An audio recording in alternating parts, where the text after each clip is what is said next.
I stood before the mirror in the boutique quietly, but my heart was screaming.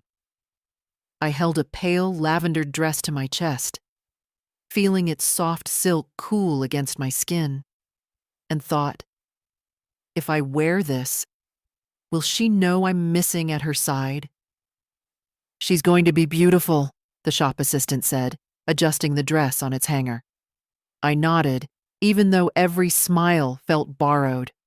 I had come here because May looked at me with hope the morning she asked for my help, and I had told her I'd be there, though by there I meant behind the scenes. I would give, as always. But this time, I wore the gift. When she told me not to say I was her mother at the wedding, I almost dropped the dress on the floor. I'd never heard words nip like frost at dusk. Don't tell anyone you're my mom. She said it so softly, I thought I'd misunderstood. So quietly, but with that cold certainty. She'd already meant it. I didn't argue. I didn't cry. I asked, where should I sit then? She didn't answer, just looked away, and the dress slipped from my fingers. The shop assistant cleared her throat. It's lovely on you. I turned to the mirror. There, beyond my reflection, I remembered the little girl who used to clutch my hand, the teenager who confided every secret in my tired kitchen, the mother who'd found safety in my arms. All those layers of love, built in quiet evenings and patchwork emergency plans, had one final test ahead. The dress fit, not too tight, not too loose. I touched the neckline, smoothing it. I paid for it with the account May provided, transferred with an efficiency that felt as distant as satin on glass. Walking home, I imagined her wedding day, pastel bouquets weighed with dew, laughter echoing under the arbor, the look on her face when she walked down the aisle. Would she even want me there? Don't tell anyone. The words repeated in my mind like a harsh refrain. I reached my front door and halted. The dress hung limp in my hand now, as if it had never belonged to me. I swallowed the ache. I hadn't expected gratitude. I didn't even expect acknowledgement. But I had expected inclusion. A place, a role, a moment that said, this is your family too. Inside, May's old photographs lined the hallway, the ones she never bothers to dust. Her childhood portraits, our Christmas mornings, the day she graduated from high school. I paused in front of the black and white shot, where she hugged me so tight her face was hidden in my coat. I laid the dress on the staircase banister and said aloud, I'll be there. I just didn't know how yet. The florist called at 9:10, cheerful and precise. Mrs. Merritt, the white gardenias will arrive Friday, and the centerpieces by noon Saturday. Do you want the bride's bouquet delivered to the venue or her home? To the venue, I answered. Under whose name shall I invoice the remaining amount? I paused. Put it under Haley Carter, but charge it to the Merritt account. The line clicked as she confirmed the details. I hung up and stared at the notepad on the kitchen table. 3 names were circled: the florist, the caterer, the quartet. All of them booked by me, paid by me. I didn't mind. Not really. I had the money. Not vast wealth, but enough. Carefully saved, quietly protected, never flaunted. I had learned long ago how to stretch pennies, how to tighten a budget when my husband passed, and how to carry on when Haley was 5, and barely understood what absence meant. The wedding planning had started with urgency. Haley wanted it done within 5 months, said it fit his schedule better, said she didn't want to wait. I remember sitting across from her and nodding as she scrolled through venues and cakes and dress options. I wasn't invited into the decisions. I was only asked for the means. It was never, can you help? It was, this needs to be paid by Friday. But I said yes, because I always had. The cake alone, almond, layered with lemon mousse and sugar flowers, cost more than I spent on groceries in 3 months. The venue, an estate north of town, had a chandelier in the reception hall big enough to embarrass Versailles. The quartet was flown in from Portland. Everything glittered. Everything sparkled. Except my name. At the planning meeting, I signed the contracts quietly. When the decorator asked who was handling the financial arrangements, Haley smiled and said, "We're keeping it in the family." I nodded along, even as I realized I wasn't what she meant by we. She said it with her fiancé beside her. He's a corporate lawyer, polished, charming. He called me Mrs. Merritt, even after I told him he could use my first name. I don't think he liked that my nails were short and my shoes were plain, or that I asked questions about hidden fees. He and Haley fit well, if you looked from far away. From up close, I saw the silence between them when no one else was around. But maybe that was none of my business anymore. I left the agency office early that day and walked past the river where Haley used to feed ducks. I stopped and leaned on the rail, letting the breeze lift the hem of my coat. I wondered when I had been replaced, if it happened in one moment or gradually, in small pieces. She used to call me at midnight in college, asking if Tylenol could help a migraine. She used to send me voicemail recordings of her daughter's first words. Now she sent me invoices. I bought a pale lilac clutch on the way home. It matched the dress. Inside, I would carry tissues, mints, and a check. The same things I carried to her graduation. The same posture, present but invisible. That evening, the caterer called. "Mrs. Merritt, just confirming final guest count, 102? Yes. And your seating?"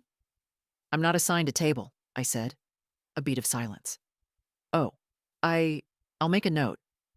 "Don't," I said softly. "Just do as instructed." Because I understood the instructions now. They didn't need a mother. They needed a patron. And I was willing to be both. For now. When Haley was 9, she asked me if other girls' mothers worked night shifts too. We were sitting on the floor, folding laundry, and she was matching socks by pattern, like it was a puzzle game. "I don't think so," she said quietly. "Ashley's mom picks her up after school every day. She brings cupcakes on Fridays." I laughed. "Well, I'm no good at cupcakes." She didn't smile. I was a nurse back then, full-time, double shifts when they needed me, which was often. Our apartment was small, clean, and quiet. Haley had her own room, and I made sure she had everything: school books, lunch money, a warm coat every winter. Her father had died in a car accident when she was 4, and from that moment, it was just us. I told myself over and over that she would understand someday, that one day she would see that I had held it all up for her. But children don't see scaffolding. They only remember what the windows looked like. At parent-teacher nights, I wore the same pressed blouse and black slacks. Other mothers came in heels, with curled hair and leather purses. I came with notes in my hand, and a face still marked by a surgical mask line. One year, when Haley was 12, I caught her telling a friend that I worked downtown without specifying where. "Why didn't you say I'm a nurse?" I asked her later. She shrugged. "I don't know. It just sounded better." I didn't push it. I just went to the kitchen and made spaghetti. In high school, Haley excelled. Smart, disciplined, competitive. She got a scholarship to a private college 2 states away. I drove her there myself in my 15-year-old car with one back window that wouldn't roll down. When we arrived, she jumped out quickly, already scanning the campus like she was trying to erase where she came from. "Let me help you with the boxes," I said. "It's okay, they have volunteers," she answered, already halfway down the walkway. That night, alone in a budget motel, I held her baby picture in my hand and stared at the curve of her cheek. I didn't cry. I had cried enough the first year after her father died. I had no tears left for distance earned honestly. Years passed.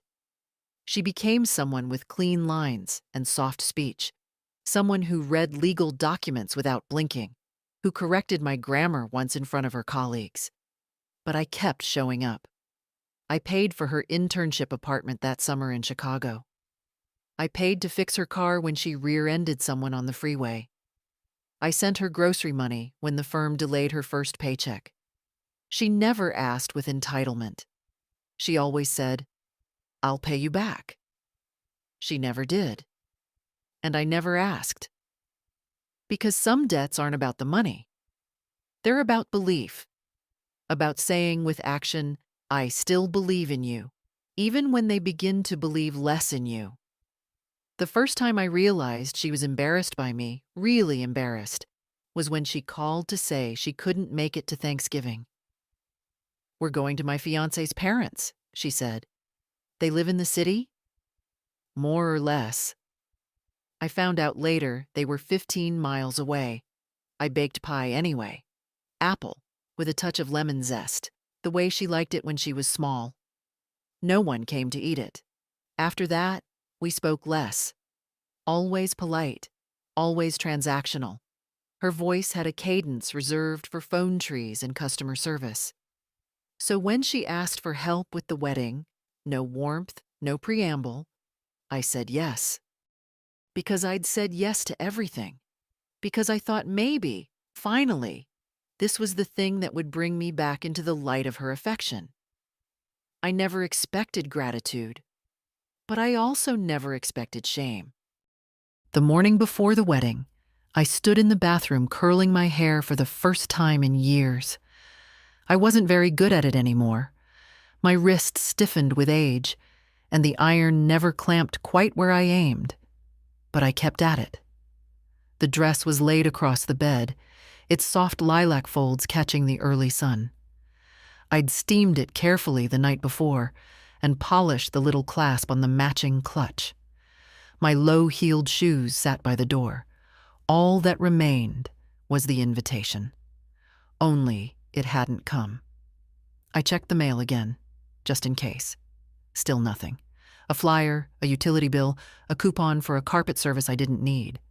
I picked up my phone, opened my email, then my texts. Nothing from Haley. No forwarded details, no reminder. Just the same string of logistical updates from the planner weeks ago, all dry and impersonal. At 9, I called the venue. I didn't say who I was, just asked for the ceremony. Start time. 3 o'clock, ma'am, the receptionist answered. Reception follows at 6. Please check in at the guest table upon arrival. Guest table. Maybe they didn't send physical invitations. Maybe everything was digital. Maybe she assumed I would just come. Or maybe she hadn't wanted to send one. I stared at my reflection. My lipstick was soft coral, subtle. I wore it the day Haley graduated college. She told me I looked neat. Not beautiful, just neat. On the counter, I'd laid out a tiny envelope with a handwritten card and a check inside. The handwriting was deliberate. I'd practiced it. To Haley and Carter. For the beginning you deserve. I didn't write love, Mom. I just signed it JM. I told myself it was to be understated. Tasteful. But if I was honest, I didn't want to give her anything that could be quoted out loud. Not if she was pretending I wasn't her mother. I made a cup of tea, but it sat cooling beside me as I wandered the house. I touched the bookshelf she helped me paint when she was 12. I opened the coat closet and saw her old rain boots, bright yellow, size 3, still lined with faded pink fleece. They made me smile, and then they made me ache. At noon, I sat on the edge of my bed in my slip, dress still untouched beside me, and stared at the silence. Was it possible to love someone so completely, and still not be welcome at the most important day of their life? I told myself she was stressed, that details had slipped, that someone else had forgotten to include me. But somewhere inside, I felt the truth sitting there, calm and heavy. She had meant it when she said, "Don't tell anyone you're my mom." That wasn't about timing or etiquette. That was identity. And identity didn't get lost in the mail. I stood up and zipped myself into the dress. The fabric felt smooth, kind, like it didn't care who I was. I applied a little more powder, adjusted the pearl studs in my ears, and wrapped the soft gray shawl around my shoulders. I looked like someone's mother, just not hers, apparently. Still, I would go. Because not everything we do is for the person who's forgotten us. Sometimes we show up to remind ourselves we're still real. The parking lot was almost full by the time I arrived. Shiny cars gleamed under the soft spring sun, lined up like guests themselves, polished, prepared, carefully chosen. My Toyota looked out of place among them, but I didn't mind. It had carried me through harder days than this. The estate grounds were picture perfect. Ivy-covered arches, stone steps, delicate signs directing guests toward the ceremony lawn. Everyone I passed was dressed just right. Sleek fabrics, expensive shoes, hair caught in elegant arrangements. I walked slower than most, letting them pass, letting them not notice me. At the top of the steps, a young woman in a headset smiled and asked, "Name, please." I hesitated. "June Merritt." She scanned her list, frowning lightly. "I don't seem to have you here. Are you with the bride or groom?" I looked past her toward the lawn, where white chairs were arranged in neat rows. "I'm the bride's family," I said quietly. She nodded, still unsure. "You can wait just off to the side for now." I stepped aside, my heart drumming a strange rhythm. Guests were laughing and greeting each other. I saw Carter in the distance, greeting someone's uncle with a firm handshake. I didn't see Haley. Then I felt a hand on my elbow. A familiar perfume reached me first, white jasmine and something citrus. Haley's scent. She was standing beside me before I could speak. "Mom," she said. Not loudly, not warmly. Just the word, like it was a problem to be solved. I smiled. "Hello, sweetheart. You look—" "We need to talk," she cut in quickly. "Come with me." She led me away from the crowd, toward a gravel path shaded by birch trees. Her heels crunched sharply on the stones. Mine moved softer, uncertain. When we were out of earshot, she stopped and turned. Her eyes scanned me, then the dress. "You wore the lilac one." "You said it suited the setting," I said. I meant it lightly. She didn't smile. "I thought you weren't coming," she said flatly. "There was no RSVP." "There was no invitation," I replied. She sighed, rubbing the space between her brows. "It wasn't personal. We tried to keep it small and it's complicated, okay?" "Haley," I said gently, "I've paid for most of this wedding." "I know," she whispered, "and I'm grateful, truly. But Carter's family is very particular. His parents are here. They're friends. They're used to a certain kind of—" She stopped herself. "Kind of what?" I asked, quietly. She avoided my eyes, and then she said it. "Just don't tell anyone you're my mom, okay?" I stared at her. The world slowed. The breeze that had seemed warm before now felt cold against my arms. "I'm sorry," she added quickly. "It's not that I'm ashamed. This isn't the time for complicated things. I need everything to go smoothly." I opened my mouth. Nothing came out. "I'll make it up to you," she said. "Maybe we can have dinner next week. Just us. But today, please, just be discreet. Don't correct anyone. Don't say anything." My throat burned, but I swallowed it. I looked down at my shoes. "You're asking me to be invisible," I said. "I'm asking you to be kind," she answered. "Just this once. Just this once." As if there hadn't been 100 other times. I nodded. "Of course," I said. Because what else does a mother say when her child has already made the choice? She looked relieved. "Thank you," she whispered. Then she walked back toward the others. Shoulders straight, hair perfect, face glowing. I stood there alone under the birch trees, the wind moving softly through the leaves, the sound of laughter rising behind me. In my hand, the envelope with the gift still felt warm from my palm. I didn't cry. I simply walked back the way I came, one careful step after another, like a woman who had learned how to walk through fire without leaving ashes behind. The photographer didn't mean to capture the moment. He was adjusting the lens, pacing backward toward the grove where I stood, his eye caught in the rhythm of candid shots. Guests greeting, children fidgeting, bridesmaids adjusting sashes. He hadn't seen Haley's face when she said it. He hadn't heard her whisper.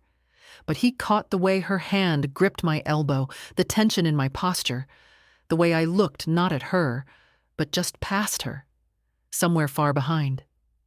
Click. And just like that, it was recorded. He smiled politely as he turned. "Oh, sorry, didn't mean to intrude. You two looked very connected." Haley laughed lightly, already walking away. I managed a small nod. I don't know if he sensed anything.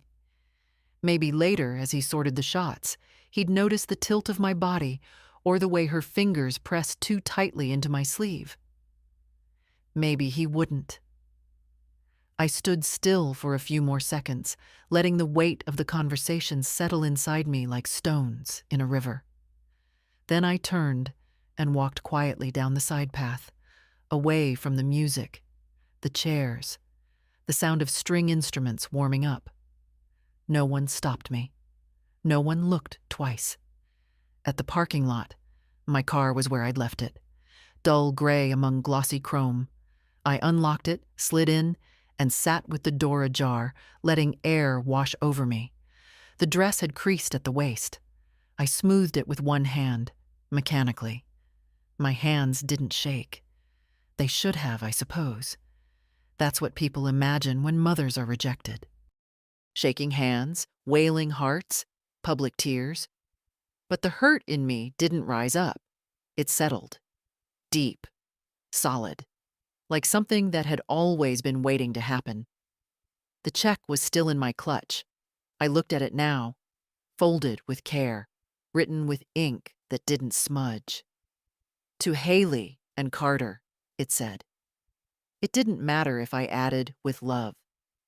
The money didn't carry the sentiment. I placed the envelope on the passenger seat. For a moment, I considered driving home.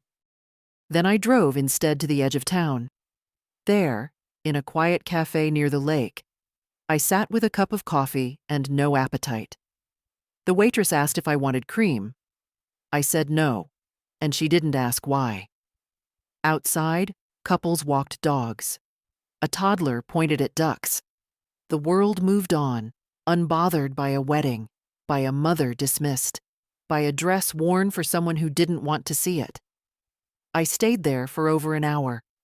I thought of Haley's face as a child, the way she used to braid my hair for fun, how she'd crawl into my bed on stormy nights and whisper, "Don't let go." Now she said the opposite. "Don't hold on. Don't say who you are. Don't remind me of the parts of myself I no longer want to be seen." At some point, I realized I still had the photographer's card. He'd handed them out earlier, each one stamped with Timothy Stokes Studio in neat gold letters. On a whim, I called the number. "Hello, this is Tim," the voice said after 2 rings. "Hello, Mr. Stokes," I said. "This is June Merritt. I believe you just photographed a wedding at the Grantham Estate?" "Yes, of course. Beautiful day for it." I'd like to pay for the album, I said simply.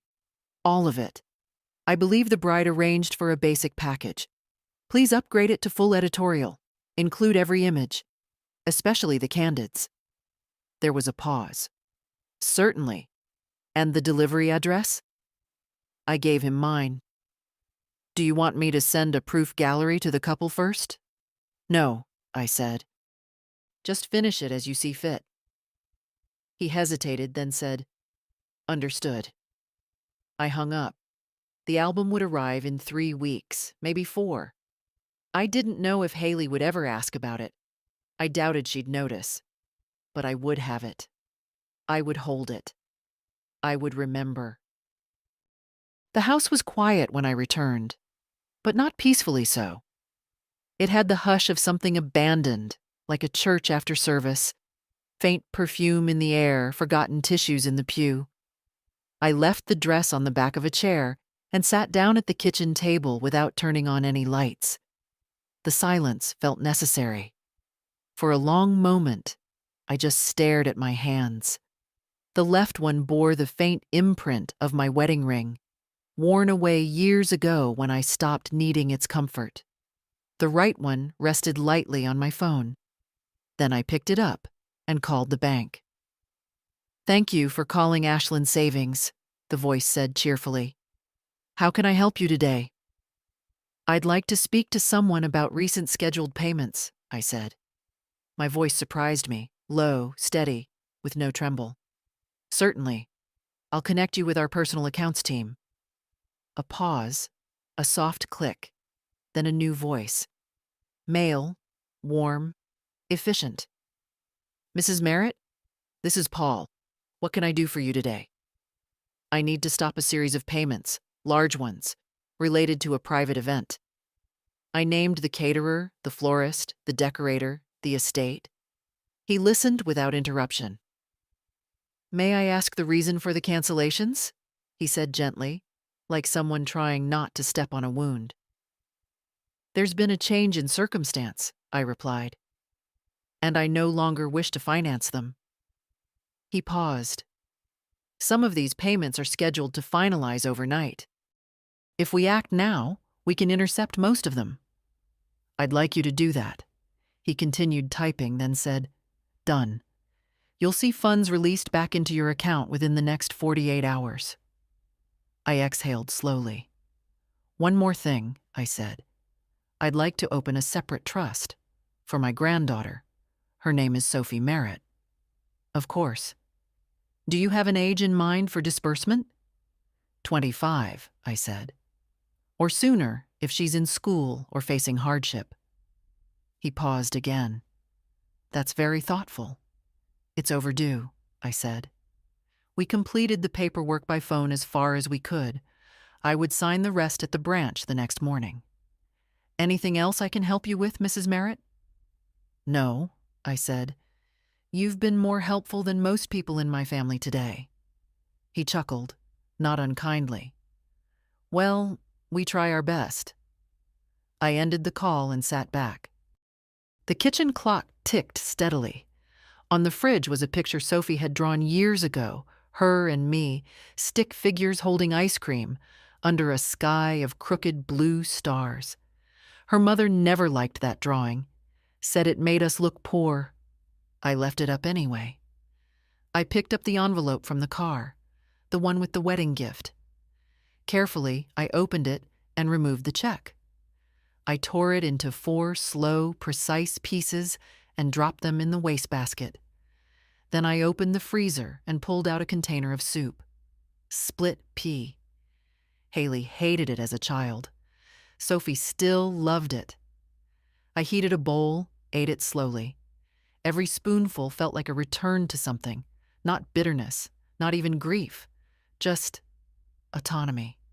I had lived so long reacting to Haley's needs that I'd forgotten how it felt to choose my own. Later, I called the event agency. A woman answered. Young voice, nervous edge. This is Meredith from Arcadia Events. This is June Merritt. I'm calling about the Grantham wedding. Yes, ma'am, she said. Everything's progressing on schedule. Is there anything you'd like to confirm? I'm canceling the payments, I said. Silence. Then a brittle laugh. Sorry, what? You heard me. But the event is already in motion, and so is my decision. There was rustling, then a different voice came on. Older. Mrs. Merritt, this is Elise, the managing coordinator. Are you saying you wish to pull funding? I already have. Check with your bank contacts. Another pause. Then quietly, may I ask what happened? No need, I said. Just let the couple know their benefactor has withdrawn support. They can explain it however they like. Elise hesitated. We'll notify the vendors. Some services may continue out of contract obligation, but I understand. And I ended the call. For the first time in decades, I had made a decision entirely for myself, without asking what anyone else needed from me first. The air in the house changed. Lighter, maybe. Not happier, but clearer. Like something that had been hanging in the corners had finally gone. The bank opened at 9. I was already waiting by 8:30, seated on the wooden bench outside with a coffee I didn't finish and a folder tucked under my coat. The morning was cool, still damp from last night's rain, and the glass doors reflected my face back at me, lined, quiet, unmistakably steady. I didn't feel triumphant. I wasn't interested in revenge. What I felt was closer to resolve, like putting a heavy suitcase down after carrying it too many miles. When the security guard unlocked the front doors, I stood and stepped inside. Good morning, the young teller greeted me.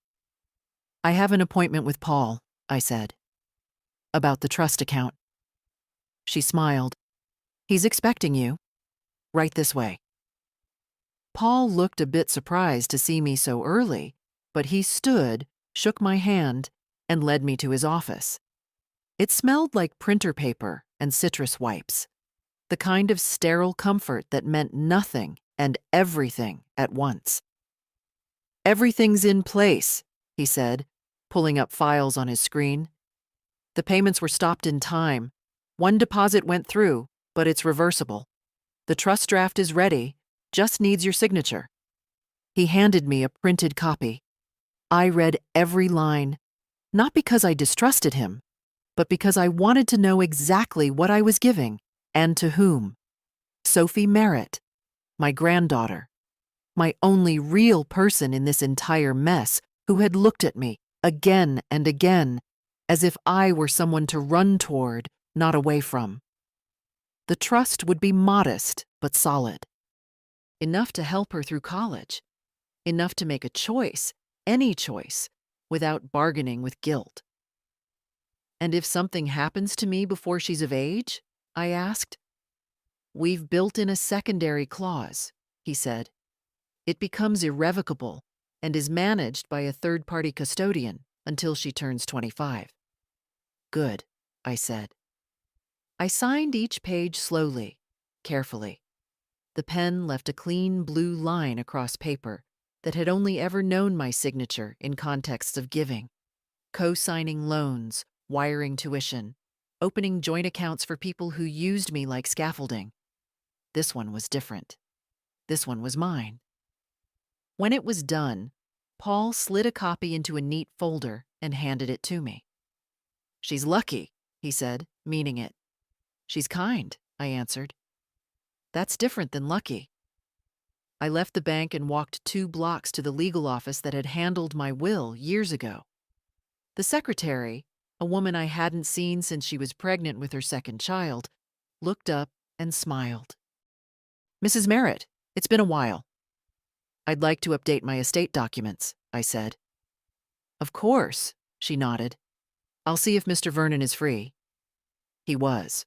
Older now, heavier around the eyes but sharp as ever. He offered me water, which I declined, then sat behind his wide oak desk and listened. I need to remove one beneficiary, I said, and add protections around the trust I created this morning. Understood, he said, without asking why. The good ones never do. We went through the updates methodically. Haley's name came off the primary inheritance. A clause was added to prevent challenge. The wording was clean, not bitter, just final. I initialed each change. Afterward, I stood at the curb and watched the street for a long time. Cars passing, people moving, lives being lived. All of them detached from mine. Then I walked into a small bakery and bought myself a single lemon tart. No reason, no occasion. I hadn't had one since before Haley was born. I took it home, brewed a cup of strong tea, and sat by the window. The house was still. Not empty, just quiet in the way a place is when it's no longer stretched thin, trying to impress anyone. I pulled out the wedding program. I'd found it folded in my car door pocket after I left the venue. It listed the bridal party, the parents of the groom, a vague mention of family and friends on the bride's side. My name was nowhere. I folded it in half, then in half again. Then I slid it into the fireplace. It burned without resistance. Later, I dialed Sophie's number. She didn't answer, likely at the reception or asleep after the day's whirlwind. So I left a message. "Hi, darling. Just wanted to hear your voice. No rush to call back. I'll be home, always." I paused. "And Sophie, one day, when the time comes, you'll understand why I did things the way I did. I just hope, when you do, you'll still think of me with love." I hung up. Then I reached for the lemon tart, took a bite, and let the sharp sweetness settle on my tongue. It tasted like something I hadn't known I missed. The knock came just after 7. I hadn't expected anyone. Certainly not that night, not after everything. I was still in my house sweater, the lemon tart plate in the sink, the tea long gone cold. When I opened the door, Sophie stood there. She was still in her bridesmaid dress, dusty rose silk, creased now around the waist, a strand of hair fallen loose from her updo. She looked tired in the way young people rarely do. Real tired, soul-deep tired. But her eyes were clear. "Grandma," she said. I stepped aside without a word, and she walked in like she'd done 100 times before. She sat at the table. Same chair she always chose, the one closest to the window. She didn't touch her phone, didn't fidget, just looked at me. "I tried calling," she said. "I turned it off," I replied. She nodded, like she understood. Then, softer. "It was a mess. You probably already know." I didn't answer. She continued. "The food didn't show up. The music cut out halfway through the reception. The manager pulled Carter aside and asked for a card, said the booking wasn't finalized." Still, I said nothing. I poured her a glass of water instead and set it gently in front of her. Sophie traced the rim with one finger. Mom didn't know what to say. She told people it was a vendor mistake. Carter was furious. I looked at her. "And you?" She took a long breath. I was embarrassed. For them. There it was. I sat across from her.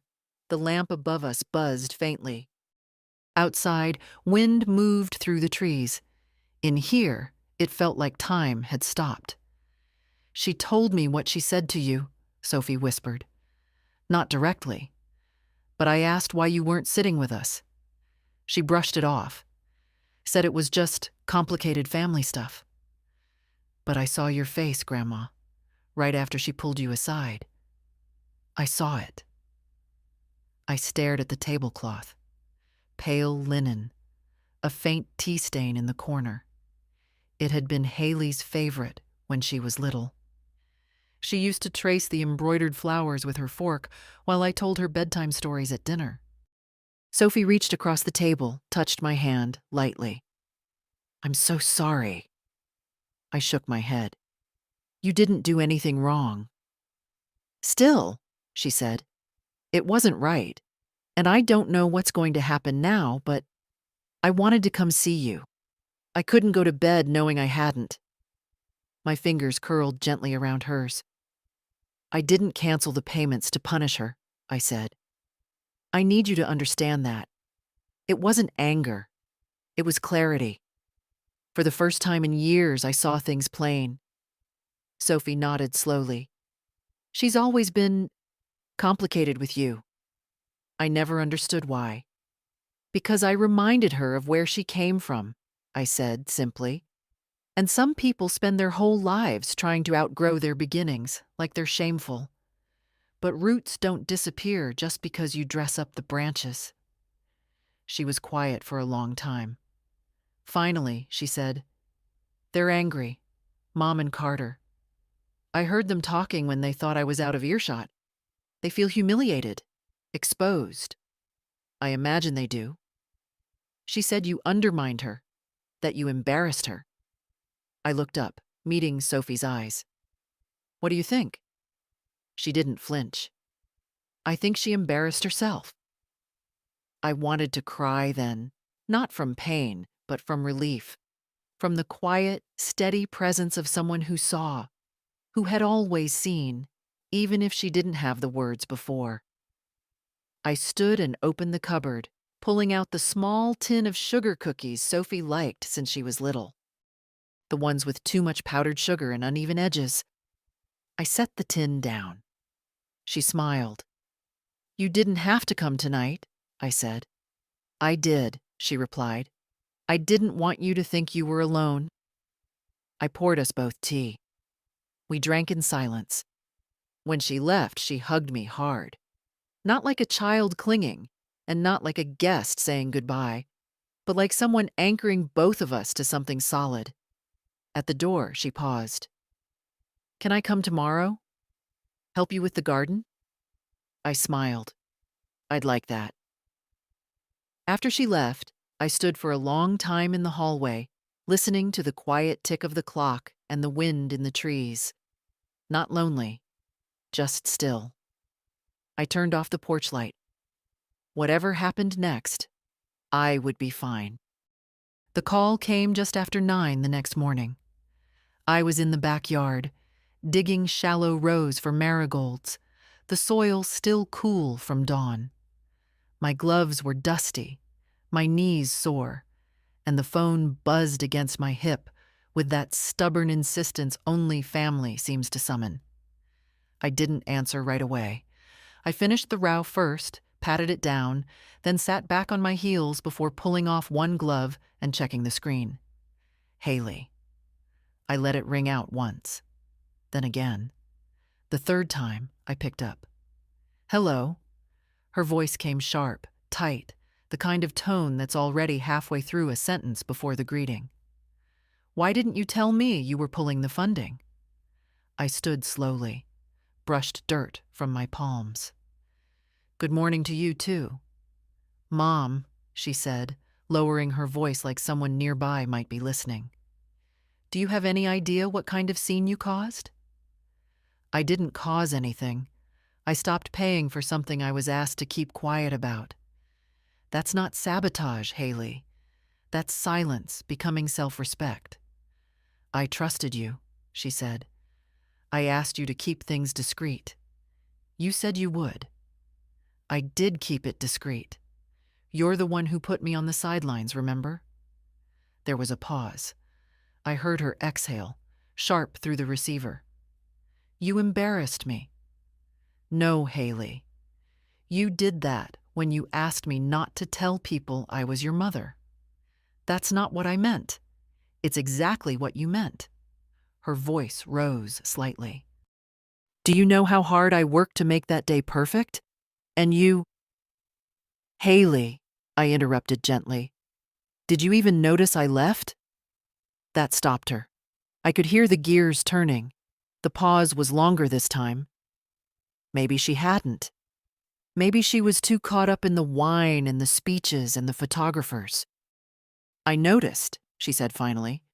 "Eventually." I waited. She added, "It wasn't the time to have a conversation. And yet, you made time to ask me not to be your mother, to my face, at your wedding. That's not fair." It's not? She was quiet. I stepped back into the kitchen, the phone resting on my shoulder, the sun painting stripes across the tiled floor. You've spent years drawing lines, Haley, I said, between where you're going and where you came from. And I've stepped back every time. I told myself it was maturity, independence, progress. But I see now, it was distance, chosen, curated, and measured. And I'm done paying the toll for that. I didn't mean for it to come to this, she said, quieter now. But it has. What do you want from me? She asked. An apology? A public scene? You want me to tell Carter's family I was wrong? No, I said. I want nothing from you, not anymore. That's the point. She scoffed. That's rich. After everything I've asked of you, now you decide you're the victim? I'm not a victim, Haley. I'm just done pretending I'm welcome in a house where I'm only useful if I'm invisible. Another long silence. You didn't even say goodbye. I didn't need to, I said. You'd already said it. For a moment, neither of us spoke. Then, in a voice trying hard to regain control, she said, You've made your choice, clearly, and I'll respect it. But you've burned a bridge that won't rebuild easy. I know, I said. She hung up. I placed the phone face down on the counter and stood in the middle of the kitchen, letting the quiet return. Then I turned back to the garden. I had marigolds to finish, and an afternoon still my own. The package arrived on Thursday, 4 days after the wedding. It came in a square, flat box wrapped in heavy brown paper with a gold sticker on the corner. Timothy Stokes Studio. No note, no call, just the box, resting neatly on my porch like any other delivery. I brought it inside and set it on the table, staring at it for a long time. I wasn't sure I wanted to open it, not because I feared what was inside, but because I already knew. Still, I fetched the scissors, sliced through the tape, and lifted the lid. Inside was a dark gray album, cloth-bound, the kind that whispered permanence with its weight. I placed it on the table and opened to the first page. The cover image was expected. Haley and Carter walking hand in hand through the garden path, sunlight filtering through the trees, her veil caught midair like something divine. I turned the page. The ceremony, rows of smiling guests, the minister's hands raised mid-blessing, Haley's face as she glanced at Carter. All perfect, all planned. Then came the candids. I don't know if Timothy understood what he captured, but he had the eye of someone who listens without asking. There it was, a shot of Haley reaching for my elbow, her fingers tight around my arm, her mouth close to my ear. Another of my face, slightly turned, expression unreadable. I was wearing the lilac dress. You could see the soft shawl around my shoulders, the pearls at my neck. You could also see distance, unmistakable, intimate, but cold. I turned the page. The guests laughing, toasting, plates of food untouched. Then the reception. Images that should have been joyful. But if you looked closely, really looked, you'd see the tension in Haley's shoulders, the forced smile on Carter's face. In one frame, Sophie is in the corner, looking toward the empty chair where I should have been. Page after page, the album unfolded like a story no one meant to tell. A beautiful day, polished on the surface, but frayed around the edges. It wasn't vengeful. It wasn't cruel. It was honest. Toward the end was a photo I hadn't expected. Sophie and me standing near the trees before the ceremony. She must have followed me when I started walking away. In the photo, I'm mid-step, one hand raised to adjust my shawl. Sophie is behind me, reaching, not touching, just reaching. It was a quiet picture, but it caught something no toast or dance could replicate. Connection. Generational. Undeniable. I closed the album gently. No tears came. I had cried enough over years in silence, in moments when no one saw. This time I just sat with it. The record, the evidence, the proof. I didn't plan to show it to Haley. I didn't plan to show it to anyone, really. But I would keep it. Not out of spite, not to relive pain, but because for once, the record showed the truth. I tucked the album back into its box, sealed it lightly, and carried it to the hallway cabinet. Not hidden, not displayed, just placed. A document, a marker. The kind of thing someone might find one day and understand more than words ever could. That evening, I made a simple dinner, grilled vegetables and rice. I watched the light fade behind the trees and let the quiet settle deep around me. I wasn't waiting for calls anymore. I wasn't checking for messages. I wasn't listening for apologies that would never come. I had my name. I had my truth. And now I had the album. Sophie came by Sunday morning, just like she said she would.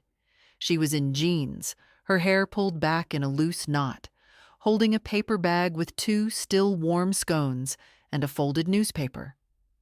I opened the door before she could knock. "You always know," she smiled. "Old habit," I said. "I used to listen for your mother's footsteps too, when she still lived here." She didn't answer that, just stepped inside and placed the bag on the counter. We ate in the kitchen, sunlight filling the room in slow strokes. She spread butter on her scone like she'd done as a little girl, meticulously, all the way to the edges. Her quiet care in that simple act felt like balm. "I like it here," she said. "Your house feels like everything stayed in one place." "Sometimes it did," I said. "Other times it only looked that way." After breakfast, we moved to the garden. The marigolds had settled in their rows. Sophie knelt beside me and dug with her hands, not minding the soil under her nails. She asked about each plant. I told her the stories, how some had come from clippings, others from seeds given to me by neighbors long gone. She listened like none of it bored her. That was new. Around noon, I stood to stretch my back. Sophie wiped her forehead and said, "You never told me you liked working out here so much." "I didn't think anyone needed to know," I said. "I used to come out here after double shifts at the hospital. It was the only quiet I had." She looked around. "No wonder you kept it." Later, we sat on the porch with glasses of cold tea, shoes off, our feet resting on the worn wooden steps. The air smelled of lavender and cut grass. I hadn't felt this kind of peace in years. She turned to me and asked, "Can I ask something?" "Always." "Why did you really stop the payments? I mean, not just the surface reason, not the hurt." "I know that part. But why now? After everything? Why not just walk away quietly, like always?" I thought for a moment, then answered slowly. "Because something shifted. Not just in her, but in me. For a long time, I believed love meant staying useful. That if I just kept giving, eventually it would be enough. But standing there, in that dress, being told not to call myself her mother, I realized I was part of my own erasure. Sophie didn't flinch. She just watched me. "I didn't want to punish her," I said. "I wanted to stop participating in my own disappearance." She nodded once, then twice. "I think you did the right thing."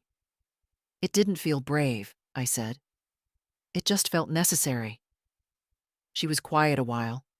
Then she reached into her canvas bag and pulled out something wrapped in tissue, small, square. "I made you something," she said, almost shy. I unwrapped it carefully. It was a hand-painted tile in soft colors, lilac and cream, my garden, and on it, in neat lettering. You were always seen. I swallowed hard. Sophie, I whispered. She reached over and took my hand. I saw you, even when she didn't. I saw you. The wind moved through the trees then, soft and certain, like an answer. We sat there until the light shifted, until the day bent into afternoon and the sky deepened into a pale blue stretch of quiet. She didn't need to stay longer. The gift was already made. And I knew, as I looked at her walking down the path toward her car, that I would never again believe I had vanished. I had roots, and they had bloomed. She showed up 3 days later. No call, no warning. Just her car pulling up the drive like it used to when she was 23 and between jobs, still unsure of herself, still willing to be vulnerable. Only now she stepped out of the car with that clipped grace she'd perfected. Heels too tall for gravel, coat too smooth for spring wind. She didn't knock. Just opened the gate, walked through the garden, and stood at my back door like she wasn't sure what she'd come to find. I was shelling peas at the kitchen table. When I looked up and saw her silhouette through the screen, I didn't move right away. She opened the door without asking. Hi, she said. Haley. She glanced around like she was checking for someone else. You're not screening my calls? I turned off the ringer. Peace is expensive. I'm trying not to waste it. She gave a short breath of something between a laugh and a sigh. May I sit? I nodded. She sat across from me, knees tight together, hands folded, lips pressed. Everything about her said control, except her eyes. Her eyes were too wide. I didn't come to fight, she said. Good, I said. I'm not offering one. She looked down at the peas on the table, picked one up, rolled it between her fingers like it might help her find the words. Why didn't you just talk to me? She asked. Before pulling out of the payments, before freezing the accounts, before whatever this is now. I didn't raise my voice. I didn't lean forward. I simply said, I'd been talking to you for 30 years, Haley. You just stopped listening. She swallowed. Hard. But she didn't interrupt.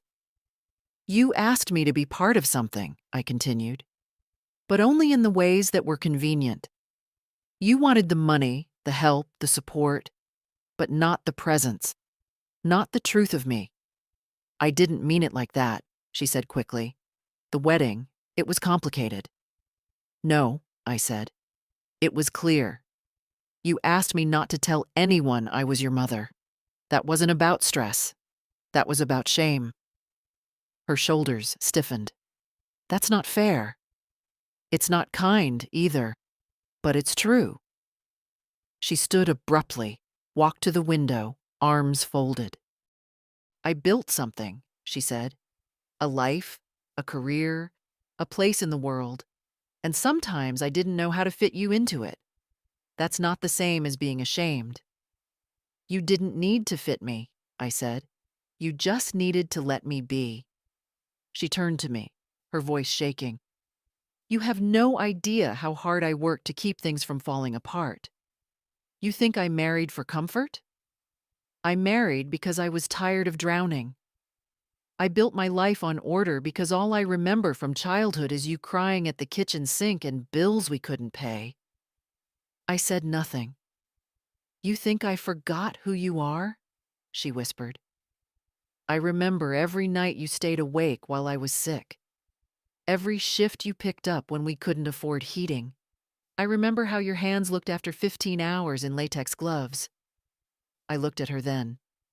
Really looked. Then why? I asked gently. Did you want to hide me? She sat back down slowly.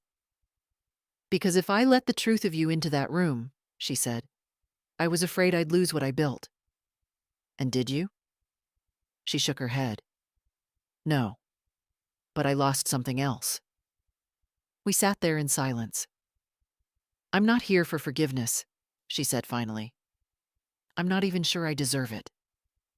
I'm not offering it like a reward, I replied. I'm offering it like a boundary. You don't get to take me in pieces anymore, Haley. I'm whole, whether you choose to see it or not. She nodded, almost like she'd expected it, maybe even needed to hear it. She stood again. I don't know what comes next. Then take your time, I said. But don't come back with apologies wrapped in expectations. I've run out of room for performance. At the door, she paused. Did Sophie tell you she's applying to the art program? She did, I said. She'll be fine. She told me she wants to move in with you for a while. She's welcome, I said. She always has been. Haley looked like she might cry then, but didn't. She just nodded, opened the door, and left. And this time, I didn't watch her drive away. Sophie arrived on a Tuesday with 2 suitcases and a canvas tote full of books. She parked carefully, like she didn't want to disturb the gravel. When I opened the door, she grinned in that quiet way she had, not flashy, not forced, just real. Are you sure? She asked, standing on the porch, hands curled around the strap of the tote. I was sure before you asked, I said. We carried her things inside. She chose the back bedroom, the one with the softer light, the windows that opened wide to the garden. I offered clean sheets and space in the dresser. She unpacked like someone who knew how to live gently. Neatly folded sweaters, a jar of brushes, a little wooden box of drawing pencils. That first evening, she made dinner. Pasta with olive oil, garlic, and greens she picked herself from the raised beds. She moved around my kitchen like it had always been hers. No fuss, no apology. I like the quiet here, she said. It listens, I replied. We ate on the porch. The sun stretched low across the yard, catching the tops of the marigolds. She told me about the portfolio she was building, showed me a few of her sketches, soft lines, bold choices. I saw myself in the structure. I saw her mother in the precision, but mostly I saw her. That night, after she went to bed, I stood outside her door and listened. No crying, no phone calls, just the sound of pages turning. The next morning, she joined me in the garden. I gave her gloves that didn't quite fit and a trowel with a cracked handle. She didn't complain, just knelt in the dirt and asked what needed pruning. Start with what's dead, I said. Then what's crowding the others. She smiled. There's a metaphor in there somewhere. I didn't answer. I didn't need to. Days passed in a rhythm I hadn't known I missed. We shopped together. Simple groceries, fresh eggs, a new bag of soil. We folded laundry while a radio played old songs. We talked sometimes, but not always. The silence between us was never heavy. One afternoon, she painted by the kitchen window. I watched from the hallway as she moved her brush in slow arcs, the tip barely touching the paper. She didn't notice me. Later, she left the painting on my chair, a soft image of the back garden, shadows falling just so, light captured like breath. I didn't want it to be perfect, she said. I wanted it to feel familiar. It did. One evening, we baked a pie. The old kind, apple with lemon zest and cinnamon. My recipe, her hands. She peeled the apples slowly, like it mattered. When it was done, we ate it warm, with spoons and no plates. Mom texted, she said after a while. Oh? She asked if I was okay. I said yes. I didn't ask more. She didn't offer more. The next morning, I found a note on the fridge. Gone to library. Back for lunch. P.S. Marigolds look taller today. I smiled as I boiled the kettle. There was no ceremony to this new life. No declaration, no promises. Just the steady return of something I hadn't known I'd lost. Company without condition. Presence without pressure. Some nights, she sat cross-legged on the living room rug, sketching while I read. Other nights, we watched old films. She asked about my childhood once. I told her about summer walks to the river, my mother's hands braiding my hair, the day I got my first pair of shoes that weren't hand-me-downs. She listened like it mattered. Once, she asked, "Do you miss her?" "My mother?" She nodded. "Sometimes," I said. "Sometimes not." She didn't press. I liked that about her. There was no performance in our days. No need to explain, justify, or protect. Just breath. Just room. Just the faint sound of roots settling deeper into soil they finally trusted. Sophie stayed through spring. By the time the lilacs bloomed, she had found a part-time job at the bookstore down the hill and started mailing her applications to art programs out of state. She came home with ink on her hands and stories about customers who mispronounced Camus. I listened. I always listened. But now she offered too. Stories, laughter, the weight of her day laid down without hesitation. One afternoon, we took down the old curtains in the front room and replaced them with linen ones she found at a thrift shop. They let the light in differently, softer, like the room had exhaled. Haley didn't visit. Once, she left a voice message. Just her voice, stiff and rehearsed. Something about processing things. I didn't call back. There was nothing to process. There was only life, continuing. I didn't hate her. I don't have room for hate anymore. Just memory. Just choice. I watered the garden. I fed the birds. I read new books and reread old ones. Some days I missed who Haley used to be, before ambition turned to distance, before silence became policy. But I didn't miss who I had to become just to stay near her. Sophie called me home. She said it once, offhand, while locking the front door. "I'll be back by 6, Grandma. Don't start dinner without me. I'm bringing home bread. See you at home?" It landed softly, like something long deserved finally arriving. I had never asked to be anyone's home, but when it came freely, it felt like light on skin that had gone too long without sun. One morning, I pulled out a notebook. Just an ordinary spiral one. I began writing. Not letters, not confessions, just pages. Fragments, memories, recipes, truths. I didn't write for Haley, I wrote for Sophie, or someone like her. A woman who might one day forget that she comes from someone strong, someone who endured not for glory, but for love. Quiet, constant love. In the last pages, I wrote this. You don't need to be what they expect. You don't need to shrink to keep the peace. Speak clearly.